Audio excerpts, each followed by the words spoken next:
tells them that Christians have nothing to do with Antichrist. They say that it's only after we're gone that Antichrist shows up, because Antichrist can't show up while the church is in the world. That's what people say. That's what some people teach. But this verse is telling us no. This verse is telling us that it's Christians here now. We're the ones that have to deal with, and we're the ones, by the grace of God and through the power of God, that must overcome Antichrist. And who else could do it?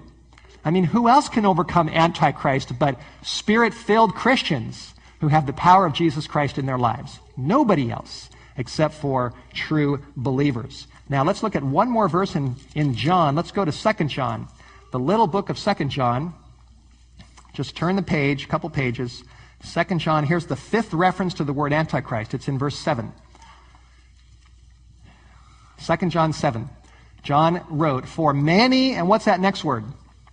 Deceivers. Many deceivers have gone out into the world who do not confess that Jesus Christ has come in the flesh. This is a deceiver and an Antichrist. So based upon this verse, again, is there only one Antichrist? Is there only one based upon this verse? No. He says there's many that have gone out into the world. And what does he call them? He calls them deceivers. And that, again, tells us that Antichrist is a word that applies to things that are subtle, things that are tricky. Deceivers, seducers, tricksters. There's a lot of them. They've gone out into the world, and they are trying to lead subtly away from the truth of Jesus Christ.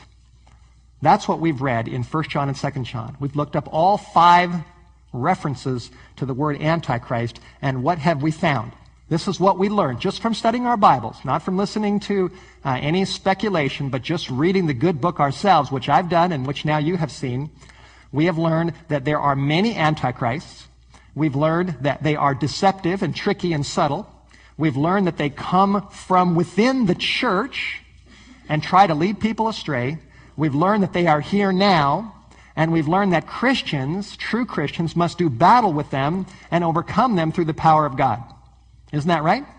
That's what we've learned. That's the foundation that we have learned from 1 and 2 John.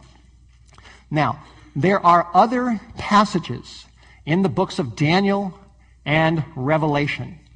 Although they don't use the word specifically Antichrist, Daniel talks about a little horn that is definitely Antichrist that we're going to be looking at very shortly. Paul in 2 Thessalonians 2 talked about something called the mystery of lawlessness and that wicked, which is definitely Antichrist. And then in the book of Revelation, there's something called the beast, this beast that rises up out of the sea, which is not David Hasselhoff, but something else. But anyway, Revelation talks about this, Paul talks about this, Daniel talks about this, and most scholars are pretty clear on the fact that these references in the prophecies are definitely referring to something that is Antichrist, even though the word specifically is not used. Now here's my question. If the only times in the Bible when the word is used is in 1 John and 2 John, and we've learned that there's many, they come from within, they're subtle and they're deceptive, and that it applies to something that Christians have to overcome, would it make any sense when you go to Daniel and Revelation that talks about the horn and the beast and this mystery of iniquity, which is definitely Antichrist, that the prophecies would shift gears away from the foundation that's been laid in the Bible and then talk about something that is from the outside of the church and something that Christians have nothing to do with and don't have to do battle with? Would that make any sense? Would it make sense for the prophecies to completely move in a different direction from the direction that has been laid in 1 and 2 John? I don't think so. And as we keep on going, I think it's going to be very, very clear what this is talking about. Let's go to the book of Daniel. Daniel chapter 7. Daniel is the parallel to the book of Revelation. It's basically the revelation of the Old Testament.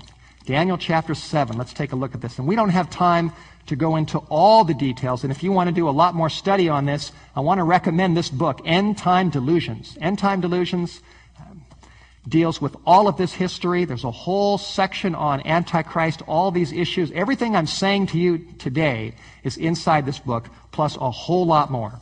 A whole lot more. So we're going to look at Daniel 7, then we're going to talk about some history, and then we're going to continue and talk about the big battle. that is actually going on right in front of our eyes if we have eyes to see it and to understand spiritual discernment of really what's going on around us. So Daniel chapter 7, let's do a little bit of study here as we build up to what Daniel says about the little horn. Daniel 7 verse 1. Daniel was in Babylon. He had a dream. The Bible says, in the first year of Belshazzar, the king of Babylon, Daniel had a dream, and visions of his head while upon his bed. He wrote down the dream, telling the main facts. In verse 3, in his dream, he saw four great what? Four great beasts, and they rose up. They rose up from the sea, four of them, each different from the other. Verse 4 says the first was like what kind of an animal? Like a lion, right? And it had eagle's wings. And then in verse 5, suddenly another beast, a second one, like what kind of an animal? Like a bear, right? And the bear rose up, and it had 3 ribs in its mouth, and a word was given to it to arise and devour much flesh. In verse 6, Daniel said, after this I looked in my dream, and he said, there was another beast. And what kind of an animal was it like? It was like a leopard, right? A leopard that had 4 heads and 4 wings. Verse 7, after this I saw in the night visions, and behold, a 4th beast, dreadful and terrible and exceedingly strong. It had huge iron teeth. It was devouring, breaking in pieces, and trampling the residue with its feet. It was different from all the beasts that were before it, and it had 10 horns.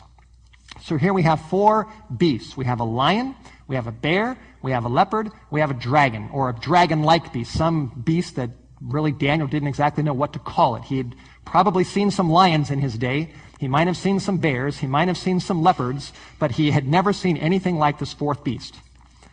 So here we have in prophecy, I often call this God's prophetic zoo. God's zoo. Now, obviously, these beasts are symbols of something. We can't expect real beasts like this to be rising up out of the Pacific Ocean or the Atlantic Ocean or the Mediterranean Sea. Now, the next question is, in order to understand this, we have to know what a beast represents in prophecy. What is a beast? Some people think the beast is a big computer in Belgium. You ever heard that idea? Big computer. Other people, of course, most people think the beast in the book of Revelation is this super bad guy. It's this half man, half devil like Nikolai Carpathia in the Left Behind series. But what does the Bible say? Just like we read 1st and 2nd John and we learned some new things, what does the Bible say a beast represents? That's what we have to find out. And I'm not just going to pick an interpretation out of my hat and speculate. We can't afford to speculate. We're going to look at it right here in the book. So turn to verse 23, and an angel actually explains what a beast represents.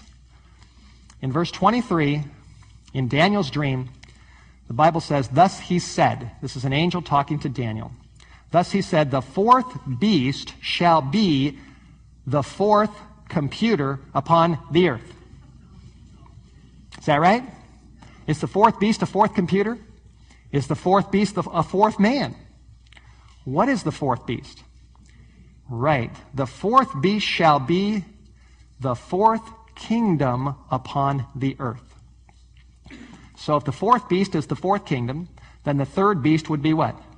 The 3rd kingdom, and the 2nd beast would be the 2nd kingdom, and the 1st beast would be the 1st kingdom. And so we know, according to the angel, not according to Steve Wohlberg, not according to any church, but according to the angel of God in Daniel's dream, the angel said that these different beasts represent kingdoms. And I would say 98% of all Bible scholars throughout Christian history and even before that who have studied this particular chapter, just about all of them are in agreement about who these 4 beasts are. What nation was Daniel in when he had the dream? He was in Babylon, right? And if you go to Germany, there is a museum there